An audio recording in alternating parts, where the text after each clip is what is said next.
And it is okay. So, Omer, what we usually do is we give it a little bit of time to start settling in to make sure the stream is going out through LinkedIn and we're all connected. First and foremost, good day to you, sir. Good day, sir. How have you been? Not too bad. Have you been traveling anywhere interesting? So just got back from Seattle earlier Oh, this did you morning. really? Anything good there?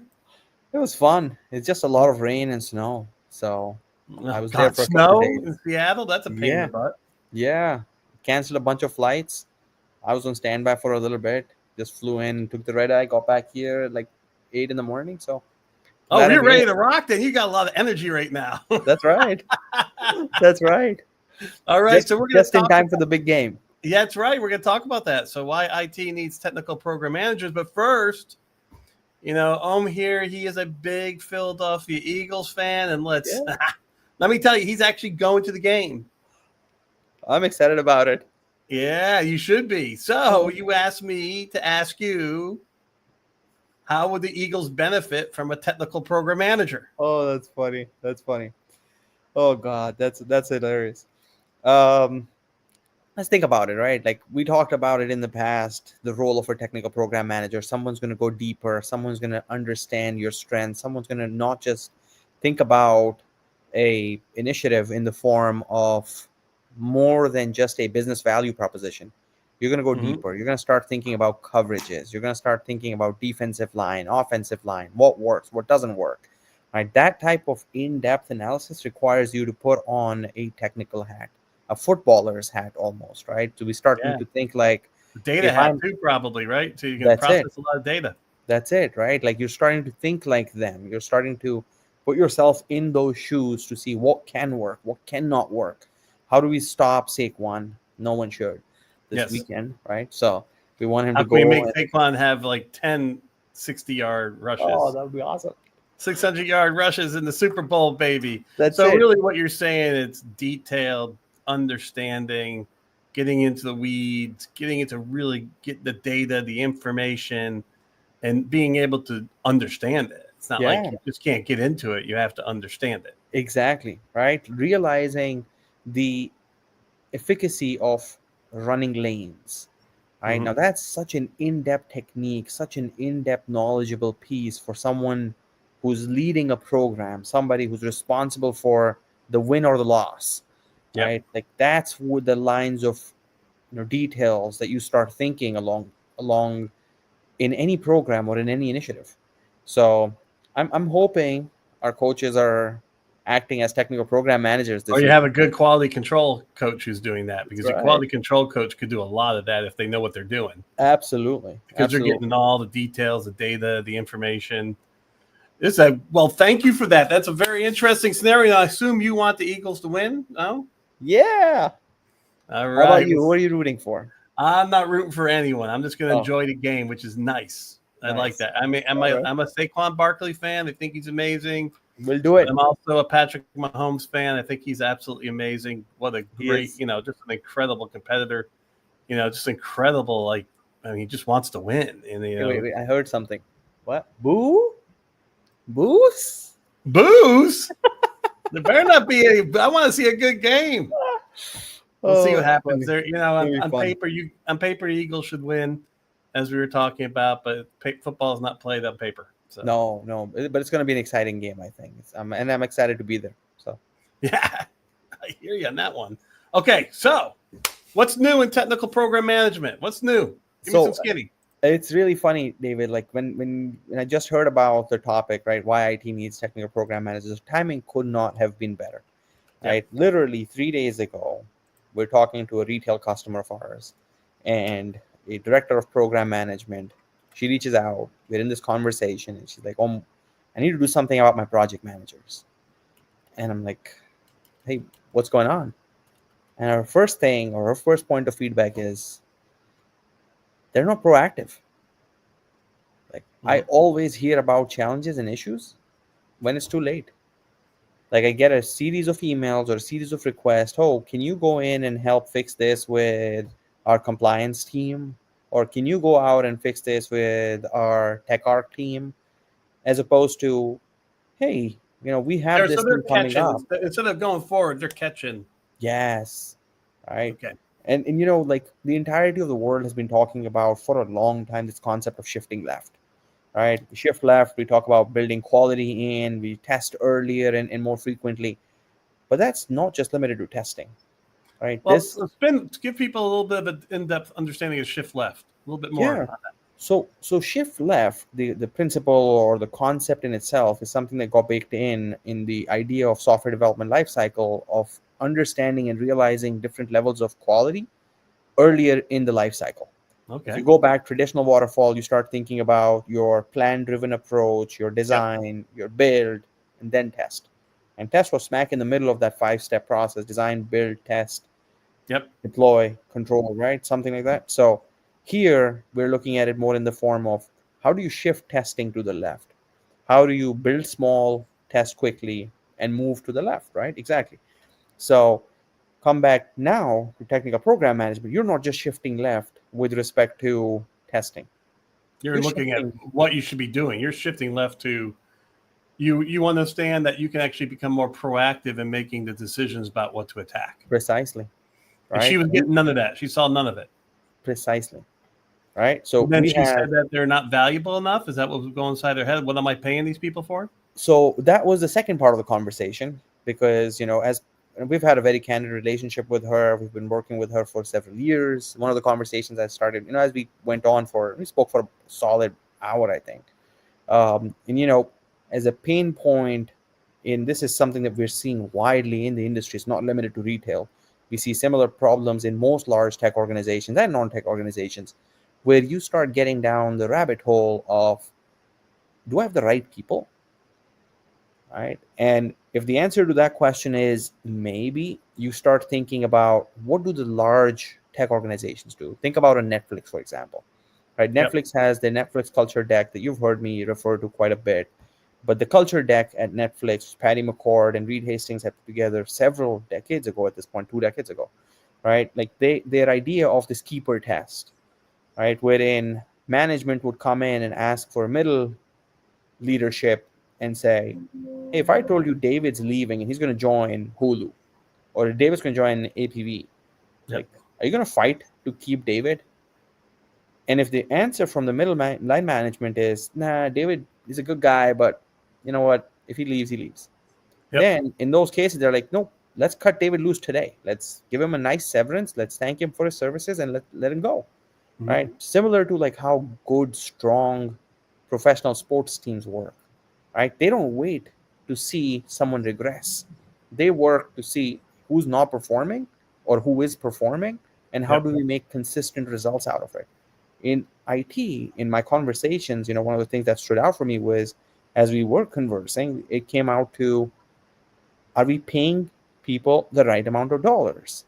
So, the idea of a technical program manager is also very shiny and bright today. Because when you look at a company like a Netflix or a Google, listing out starting prices or starting salaries or compensation in the mid $500,000 to $700,000 a year compensation, that's very, very appealing, right? So it comes across to those organizations that are not ditching out that type of dollars in the form of, hey, do I really need to have to pay $40 million a year to get an Aaron Rodgers?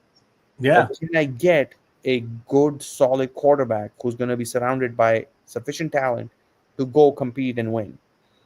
All right. So that's another piece that, came up in our conversations. And where it really landed, David, was, why is it that we need to move from our traditional project and program management into technical program management? Mm-hmm. Right? Why is it that we need to be able to drive this? And it goes back to, accountability. It goes back to being able to put your hand up and say, here's a problem. I'm going to be the one responsible. I'll be the one accountable. And I'm going to be the one who's going to get us a resolution. It goes beyond just, I've identified the problem, I've tracked it as a risk, and I have it on a RAID log. What about also looking for the problems before someone says there's a problem? Oh, 100%. Because that's like kind of see what the Netflix are doing, is they're seeing this position as a value creation. Oh, yeah. Because they're all IT, right? IT creates value. They can come in there and create a new way to charge for a slice of advertising, or they Yeah. can show a new data point to make a decision about a piece of content that could be worth Absolutely. tens of millions of dollars. Absolutely. Absolutely. And they're forthcoming, right? They've shifted left in everything that they're doing, right? So some of the metrics that they track, for instance, is the bits per second that you're seeing and the lag time that you're seeing between a character on a stream saying something versus how quickly the subtitles are in sync with what's being spoken on the actual stream. That's the level of measurement that they're doing. Now, why are they doing that? They're doing that so that they don't lose their footfall of people who are viewing actively, right? Like Yeah. if I'm viewing and I see that something is off in the sync between my subtitles and what I'm watching, right? Yeah, it's Now uncomfortable. it's not comfortable. And now No, you you've start given thinking me it's fake, or was this a foreign language film, or did they just do this ad hocly? I mean, it's just, it just feels very, it just the whole trust and competency thing, right? absolutely. If you can't do that right, do I trust you? Am I going to sit there and continue to pay you 15, 20, now it's almost $25 a month for some of the premium services? So, Yeah. so what I think you're getting at here would be, okay, IT initially, a lot of people, including myself, would say like blue collar work in the white collar environment. You're like the plumbers of the internet, right? Mhm. You're like the electricians of of IT, basically connecting systems, making systems work, add, moving, changing. Maybe you might get an architect that might do some rearrangement of the systems itself, but they're always working off somebody else's plan. Yeah. What you're saying and really is as these folks, they command the value because they create the opportunities and drive them as well. That's it. And that's the key, right? That's the key, right? But They're not, able to identify the need, they're able to translate that into value and then action so that you have value capture. but the problem here is that, where is that trained? I mean, I don't go get my MBA and become a project manager. So that's I mean, a very interesting piece, David, right? And this is why, the TPM Institute, which we've initiated about 2 years ago at this point, and we've been growing like week over week at this point, and we're literally in talks with the largest SaaS solutions provider in the world for piloting some workshops for their teams. So the TPM Institute is empowering project management professionals, agilists, on honing that skill of thinking like a business entrepreneur. So think about an entrepreneur who's starting a lemonade stand, and that's the example I give to everybody because it's so simple, right? Think about the idea of you being a owner of a lemonade stand, right? Now, does that mean that you need to be a farmer so that you can first grow your own lemons and yeah. then come out and sell lemonade? Not necessarily. But the more you know, If the you know more about quality lemon, the different types of lemons, but does some exactly, lemons produce more juice, so you need less lemons to produce the lemonade? exactly, You can have a better competitive advantage. exactly. Now, if you're able to then take it a step further and say, all right, you know what? I'm going to now start doing data analytics around it. I'm going to start thinking about it from the perspective of what years of the month or what months of the year am I expecting to have more sales? Oh, summer months, great. Yeah. What happens to the price of lemons during the summer months? Okay, how do I correlate that? Where do I source cheaper lemons during that time? Yeah. How do I prevent a shortage of lemons at that time? Right? Where is my value stream getting correlated or intersected by other threats that I'm not seeing right now? Is there anyone else around me who's planning to start selling lemonades? Like, is there something else that I can sell with lemonades? But Right? now what you're saying here is that's a lemonade stand. What we're saying with technical program managers is they're looking at the infrastructure, the capabilities, the systems, and saying, now, okay, what do I got here? What are other people doing? And then how can we adjust and pivot and add value by adding services that will generate cash? That's it. Right. And now you're also looking at it not just from the return on investment or cash perspective, you're also looking from a feasibility perspective.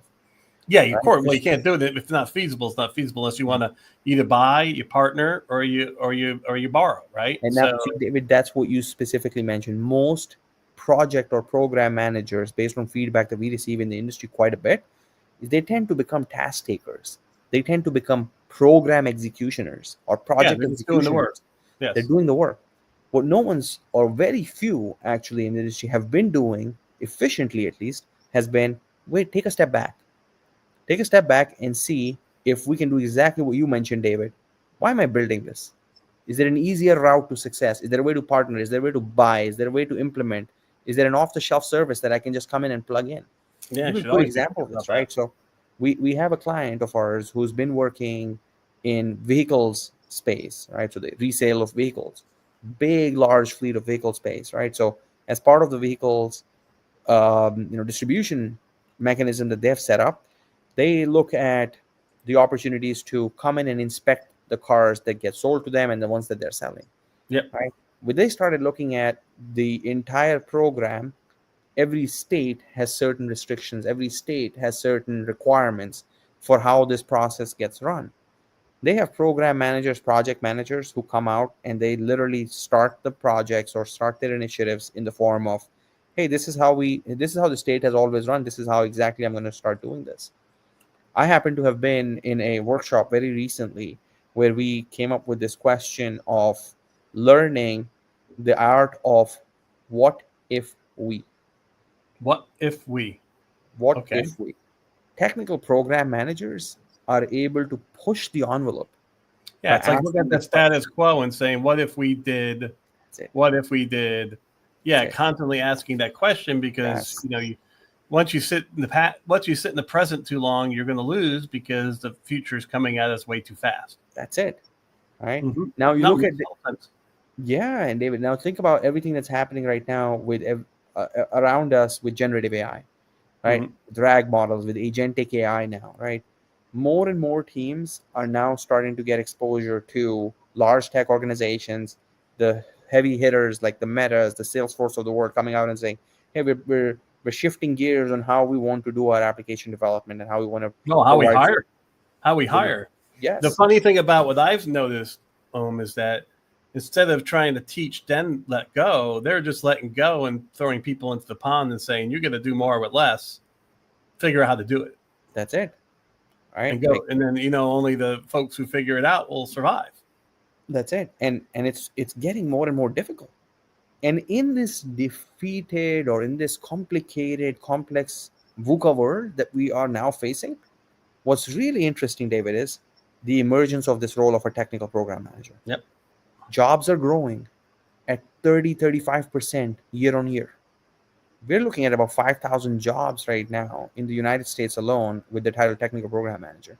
Yeah, it's And incredible. it's incredible, right? Like think about the role of compare that to something like a traditional agile scrum master. Yeah, they're going Or down, and we it's know going that. down. We know It's that going that down. way of working has kind of been reevaluated within Yeah, corporate America, and people are saying, "I just don't want people coaching people. I want the people to be able to do it themselves. I want that's it.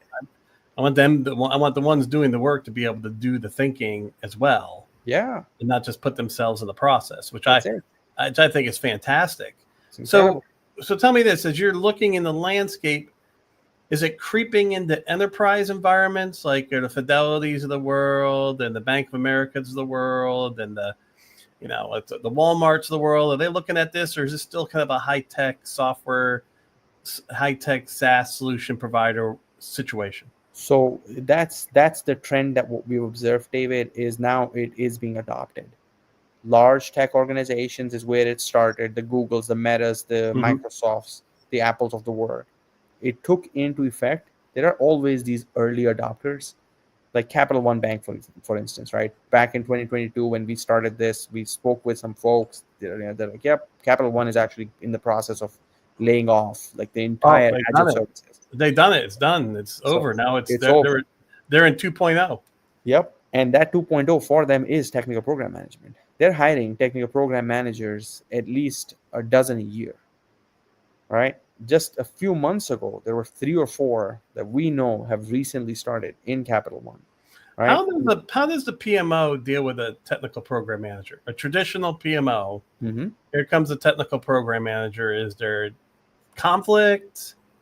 How are they? How is it embraced? Is it operating separately? What are you seeing? So very good, very good question there, David. Right. So we're seeing a combination of two things, right? One is there are these non-tech organizations, and this is where you see that demarcation, because historically PMO is non-technical. Yep. is generally non-technical. No, I'm it's not not. saying this Yeah, in a negative way. it cut services the whole organization. Its job Yeah, is to complete projects. exactly, I right? got And on now time, on budget, and what was delivered. scope. Yep, that's it, right? The iron triangle, Yep. right? Their goal and their responsibility has been the iron triangle, the delivery of the iron triangle. What's been incredible, David, is if you were to trust Gartner, which I tend to do, 9 out of 10 of those projects, they don't meet those criteria. Yeah, never. Yeah. Right? So think Well, about it. that's what Agile is supposed to help with is, but I think one of the things you have discovered as being the CEO of TPMI Institute is it wasn't just okay when someone has the idea, go start doing it right, and that's what Agile could do, right? At least give more time boxes and more ways to look. Yeah, It's what is it that you should be doing yeah, that was never absolutely. answered. Agile did not answer the what is it we should be doing. Yeah, and again, as a methodology, I'm a big proponent, big believer. We are in the middle of right now some RFPs where we are constantly pushing the needle by asking the question, what if Yeah. we? Because there are companies, large energy companies, right, where you have, let's say, a customer information system. You're not going to be able to do traditional agile approach and say, all right, you know what, I'm going to transition 20% of my customer base to a new system, and the other 80% is going to work off of, let's say, a SAP product, while I've built this on a, I don't know, a Workday, right? You just can't do that. So where do you actually truly be agile? We're a big proponent of it. However, to your point, David, that methodology was more or less focused on creating a level of transparency, In what exposing. you're going to be doing. That's it, And then right? also being able to ebb and flow. I love it. There's nothing wrong with Agile. Don't get me No, wrong, right? We both know that. yeah, It's just that it didn't solve to me what the bigger problem was. I made my that's it. business career and figuring out, testing things, what to do. Like Yes, my big thing is I'm out there looking at what can we sell? What can we change? What can we adjust? How can we make money, right? yes, And I'm like, I get without that, you ultimately die. yeah, And so I can see in IT is the same thing. Who's the one looking to generate what their next things to do? It can't be the business people. They're too can busy. be. That's it. Cannot be, right? And that's the same model. That's the same pain point that we were trying to resolve with this approach of technical program management, right? The whole idea is it's not just surface level. It's about the actual execution. So coming back to your question about like how are the PMO taking it, we're seeing Yeah. a combination of both. We're seeing PMOs who are very resistant. Yep. We're seeing this, and now here's the interesting piece, David, and this is something that we're working on actively right now. Is we're coming up with a curtailed version of technical program management leaders. Okay. So in addition to the CTPM, the Certified Technical Program You're adding the Manager, leader group piece of it. Excellent. we need that leadership change in the mindset. That is an important element. And the way we are also targeting that is by upskilling them on the technology elements of the way they work. Right. So for example, we're working with a healthcare client of ours right now where there is this friction right now, where you do have the traditional I can PMO, imagine the healthcare environment, right? So Structure regulated, very heavily regulated. comfortable. Yep. Exactly. This is right? how we always did it. That's it. I'm not going to do this. What would you do Yep. thing because I can't. I'm going to get in No. trouble. That's it, right? The appetite for what if we is very low. Yeah. All right. So internally we call it the VIVE meter, the WIW meter, like what if we meter. So where is an organization, where is a team on the VIVE meter, right? And we're looking at some of these regulated markets or regulated companies or regulated organizations more in the 0 to 1 mark, right? Because there's less appetite because they're very risk averse, as they probably should be. Yep. However, what's that resulting into is the talent that you're hiring, the talent that's coming in is being trained to come in and simply execute. And that's it's learned helplessness. They're just taught to do. That's and it. the thing is that industry is going to get struck in the head because the generations are coming in, don't trust healthcare, don't trust health insurance. Yeah. There's going to be a lot of disruption there, Yeah. and the big companies aren't prepared for it. Nope. And that's why upskilling team members that are there, creating that wavelength of, hey, what does it mean to have a wave function in our data analytics teams? Like, what's the impact of how do I segment my market population so that I can drive analytics or insights, right? Mhm. Those types of conversations. You're able to do that when you can start refining metadata, coming up with metadata tables, mapping tables. You start thinking strategic, and then but you have the ability to double click and go down in the weeds, and then be able to zoom out. Right? Yep. That's the types of things that we want PMO leaders who may or may not be technical to start getting familiarity level with, because that's going to allow them to embrace technical program managers. Yeah, that's Right? true. Because, yeah, there's got to be that comfort level. Yeah. So, kind of finishing out here, which is great. Well, why IT needs technical program management. So tell us about TPMI. Tell us about the Institute. So the institute has been growing, David.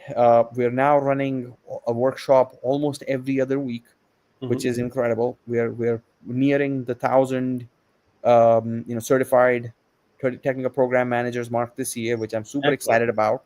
Yes, that's fantastic. We're getting a lot of great feedback. We're creating new content. We have the new version coming out for technical program management in generative AI initiatives, because Yep. that's obviously a big role and an initiative that most CIOs are really focused on for 2025, 2026.